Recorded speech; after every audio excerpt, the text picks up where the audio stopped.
안녕하세요. 주님의 학교 유치원 교실에 오신 여러분들 반갑습니다. 오늘은 고난 중에 주님을 변치 않고 주님을 붙잡고 따라온 그 주님의 상급으로 받은 성경 속에서 숨겨놓으신 비밀의 보화들을 찾아내서 정리한 170가지 보물창고가 있습니다. 거기서 제가 제일 첫 번째 제목으로 정리해 놓은 것을 소개하려 합니다. 그것이 바로 주님의 학교에서 필요한 비밀들이에요. 또 보화들이에요. 귀한 것들이에요. 그래서 주님의 학교에서 무엇이 필요한가, 주님의 관심이 무엇인가, 이것을 전하려고 합니다. 첫 번째는 가르침이에요. 성경 속에 있는 낱말들 속에 찾아낸 거, 그걸 쭉 가르침을 쭉 찾아보면은 하나님께서 어떻게 가르치셨는지 그것을 알 수 있겠죠. 그 다음에 학교 교훈. 교훈은 이렇게 우리 보이는 학교에서도 제가 버스를 타고 가면 아주 정문이 바로 보이는 초등학교가 있었는데요. 거길 지나가다 보면은 교훈 그렇게 크게 써붙인 학교가 있어요. 근데 그게 마음에 들었어요. 참되고 굳세게, 이런 교훈입니다. 근데 학교에서는 이제 입학생들이 들어오거나 또 학년이 올라가거나 하는 학년 초가 되면은 교훈, 급훈, 이런 거 있죠. 또 교육 목표, 교육 목적, 이런 거 환경 정리를 다 교사들이 교무실에서 그거 쓰고 그러거든요. 그러면서 교훈이 학교마다 참 많아요. 그런데 참되고 굳세게라는 건 저거 성경적이네, 그렇게 제가 깨달은 적이 있어요. 교훈, 참되고 굳세게. 참되다는 거는 사람에게서 참된 것을 찾을 수 없는데 오직 참되신 하나님의 교훈이 정말로 참된 교훈이겠죠. 그래서 교훈, 교육, 학자, 제자, 배움, 시험, 훈계, 꾸짖음, 견책, 권고, 양육, 자람, 단계, 완전히, 온전히, 이런 낱말들입니다. 이게 다 주님의 학교에서 우리는 온전을 향해, 그전에는 제가 이제 그런 거 온전, 완전 이런 거 별로 성경 속에서 몰랐는데요. 이제 정리를 하고 보니까 우리 성도들은 온전을 향해서, 완전을 향해서 올라가는 거예요. 아브라함에게 하나님께서 너는 온전하라, 완전하라. 아브라함, 모세에게도 그렇고요. 그러니까 처음부터 완전, 온전을 말씀하신 게 아니고 가장 어려운 시험, 더 높이 올라가는 시험 때 너는 완전하라, 너는 온전하라, 이렇게 말씀하셨더라고요. 그래서 우리는 온전을 향하여, 완전을 향하여, 그래서 성경 속에서 온전, 완전히 많이 눈에 띄게 됐어요. 그래서 이러한 제목들입니다. 이것을 이제 성경 속에서 다 찾아냈어요. 그리고 하나님께서는 아무한테나 이런 걸 찾게 하시지 않는다는 것도 제가 알게 됐어요. 근데 제가 어느 책을 보다가 이런 걸 발견했어요.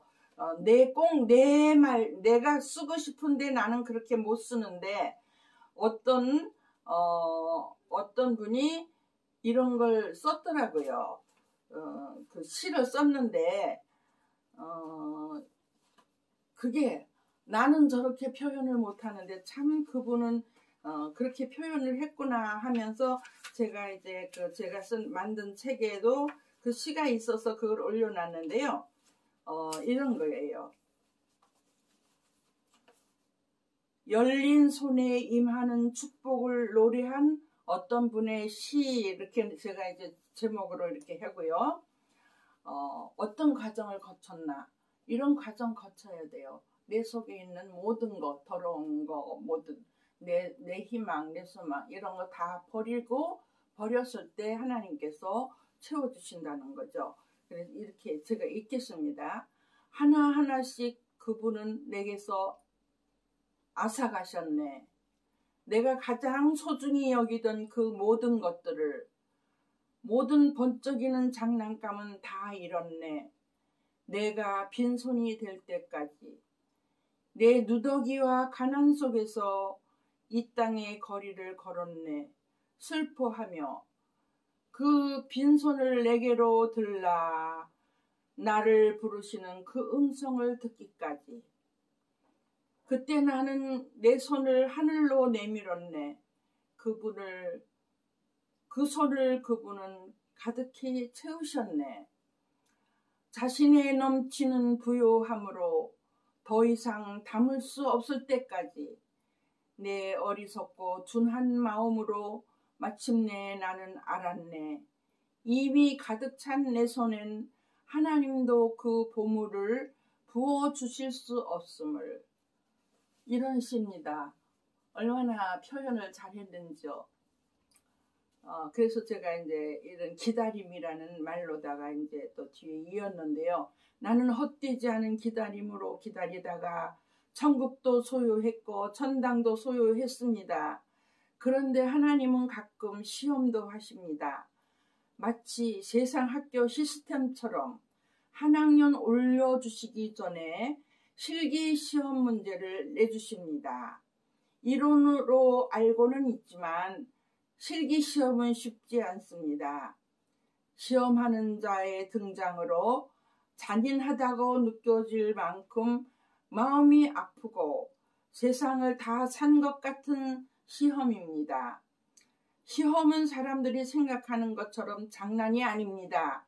시험을 치며 올림을 받은 체험으로 시험하는 자에게 속지 않을 자신이 있는 성도도 끝까지 인내하며 기다리는 믿음이 있어야 합니다. 시험은 학년을 올려주기 위한 시험인 줄 알지만 안다고 합격하는 것은 아닙니다. 학년이 높은 사람이라도 높은 만큼 어려운 문제를 출제하시기 때문에 스스로 시험에 합격할 수는 없습니다.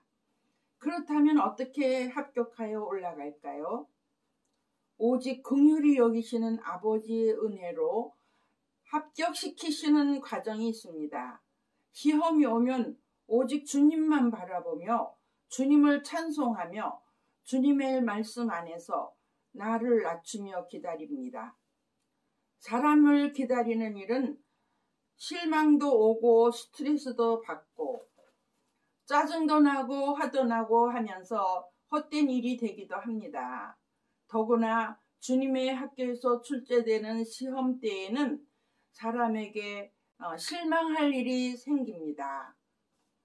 사람은 온전한 사람이 없습니다. 사단이 흩어놓으면 어쩔 수 없는 나약한 존재입니다. 그런데 헛되지 않은 기다림이 있습니다. 주님의 긍휼히 여기심을 받는 믿는 기다림입니다. 시험이 올 때는 너무 힘들지만 주님의 긍휼히 여기심으로 합격이 될 때는 주님의 예비하신 놀라운 것으로 내주셔서 행복합니다. 에덴에서의 환희와 기쁨을 누리는 시간들입니다. 시험이 올 때는 주님을 믿는 믿음으로 기다려야 합니다. 기다림이 힘들어도 헛되지 않은 기다림이기 때문입니다. 무거운 짐을 지고 걷고 있는 언덕길이 끝이 없다고 낙심할 때 주님을 찾으면 어느새 언덕길을 다 오르게 되는 체험을 하며 은혜로운 새 길이 열렸습니다. 나는 주님을 믿는 기다림 때문에 살았습니다. 나는 주님을 믿는 기다림 때문에 여기까지 올라올 수 있었습니다. 주님의 긍휼히 여기심을 받아야 합니다.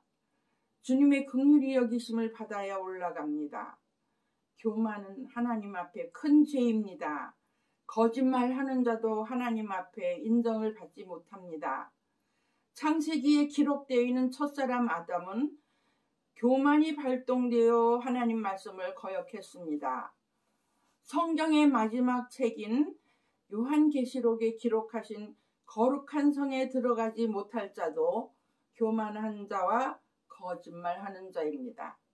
하나님은 죄인들을 구원하시기 위하여, 하나님은 사람들이 잃어버린 에덴을 회복해 주시기 위하여 예수 그리스도를 세상에 보내셨지만 죄인은 들어가지 못합니다. 예수 보혈이 흐르는 깨끗하고 정결한 물로 씻음 받는 성도들이 들어갑니다. 사람을 기다리면서 일생을 보냈다면 보람 있는 기다림이었을까요? 아니죠. 그러나 헛되지 않은 기다림은 보이지 않는 하나님을 믿는 믿음으로 행복한 성도의 삶을 살게 됩니다. 지금부터 보이지 않는 그분의 사랑을 입으며 긍휼히 여기심을 받으며 올려주시는 은총으로 기다리며 승리한 나의 삶을 전하려 합니다. 제가 이렇게 책에 쓴 글이 있습니다. 그래서 이 글을 소개합니다. 다음 시간에는 또 주님이 주시는 대로 전해드리겠습니다. 댓글을 많이 보내주시면 제가 힘이 될 것입니다. 그리고 좋은 의견, 또 좋은 성경 말씀도 거기다가 포함해서 더 추가해서 올려주시면 주님께 영광이 될 것입니다. 우리 다 같이 주님께 같이 영광 돌리는 우리 교실이 되기를 바랍니다. 감사합니다.